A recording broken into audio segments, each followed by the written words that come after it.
সাহাবায়ে কেরাম জিজ্ঞেস করলেন, ইয়া রাসূলুল্লাহ, ইয়া হাবিবাল্লাহ,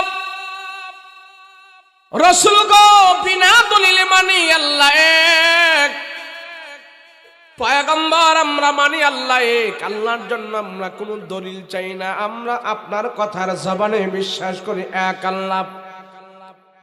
সাহাবীরা বলে, ইয়া রাসূলুল্লাহ, আল্লাহ যেন এক, আমরা দলিল বিশ্রাই না, প্রমাণ চাই না, তবে এমন কি জিনিস আছে যে জিনিসগুলো দেখে দেখে আমরা আল্লাহরে বিশ্বাস করব, দেখে দেখে আমরা আল্লাহকে পাক খুঁজে খুঁজে বের করব, এমন কে আছে? আল্লাহর রাসূল বলেন, কোরআনের আয়াত বলেন, তাফাক্কারু ফি খালকিল্লাহ, তোমরা যখন নাকি আল্লাহর সৃষ্টি নিয়ে গবেষণা করবা, আল্লাহর সৃষ্টির ভিতরেই তোমরা আল্লাহকে খুঁজে পাইবা। আল্লাহর সৃষ্টির দিকে তোমরা তাকাও, আল্লাহর সৃষ্টির দিকে গবেষণা করো, আল্লাহর মাখলুকাতের দিকে গবেষণা করো, দেখবা আল্লাহ পাক তোমার সামনে হাজির হয়ে যাবে। গবেষণা করুন আল্লাহর সৃষ্টি নিয়ে।